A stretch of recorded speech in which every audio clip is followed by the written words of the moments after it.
Hi, Jeremy Blake from Reality Training with another short film specifically aimed at managers, leaders, people running, working in call centres. Today I want to talk about this very important quote: coach the individual, not the call. You have wonderful listening technology that people are using and they're recording calls. You take them into a room like this and then you play back the call and say, look what you've done, look what you haven't done, what could you have done? And you're focusing on one call, one incident.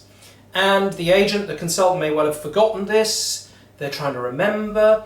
And the story I'll give you is when we were working in India not long ago, this was the norm. This is what they did. They would coach people around the calls, what they have done, what they haven't done. And the trouble with this is you're looking in a very focused, isolated area of that person's behaviour. And you're also looking at an isolation of a single customer's behaviour as well. So much better to say this is only one incident, I'm sure it's not a regular pattern. It may be a regular pattern, but I don't know that. I want to talk to you about your work and to coach that individual. Now, coaching is a particular skill and we run courses on it.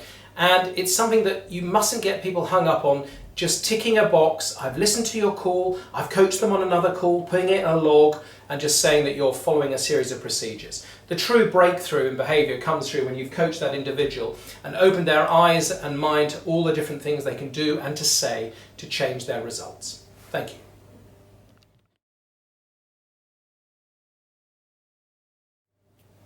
Hi, Jeremy Blake from Reality Training, and with another very pertinent principle, especially perhaps for call centres where people are in a kind of modern factory and able to learn through colleagues at very close proximity how to lie, cheat and steal. So I want to talk to you today as a manager and a leader. Don't encourage your salespeople to lie, cheat and steal.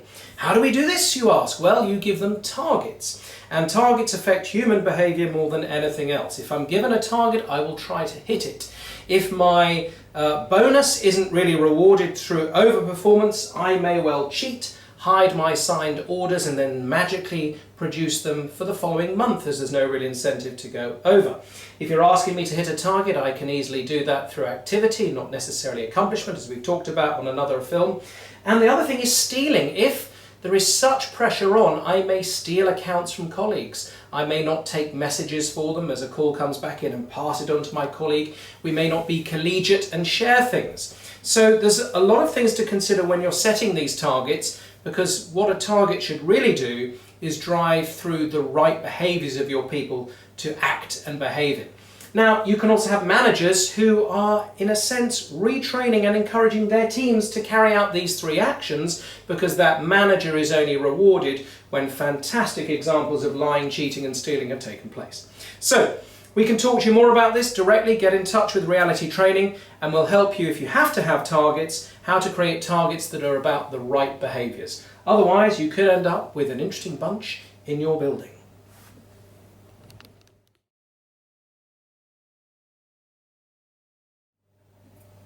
Hi, welcome to a short film from Reality Training on call centres. Today I want to talk about something very important for managers in call centres and perhaps team leaders, or whatever term you use for people managing the people taking and making the calls. Understanding capability. So on this axis we have calls and here we have weeks.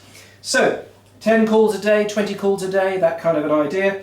And then over a week, how many calls you've made that week.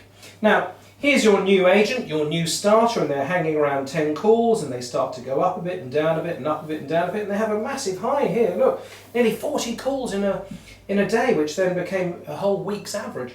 Whatever, panning out. What you're really trying to do is to tell people and manage their real capability. You don't praise them here and absolutely say, well done, that's amazing what you've done, thank you so much, oh, you're a superstar. And then go, you useless thingy, what the hell have you done here? And really sort of take them into a room and kind of coach them around their psychological issues because they dropped off the scale. Their true capability here is somebody in the high teens. What you're really managing here is meaningful conversations. How many meaningful conversations can you have? So let's not confuse activity with accomplishment. Let's try and work out each of our agents' true capability and coach them around having meaningful conversations of that quantity.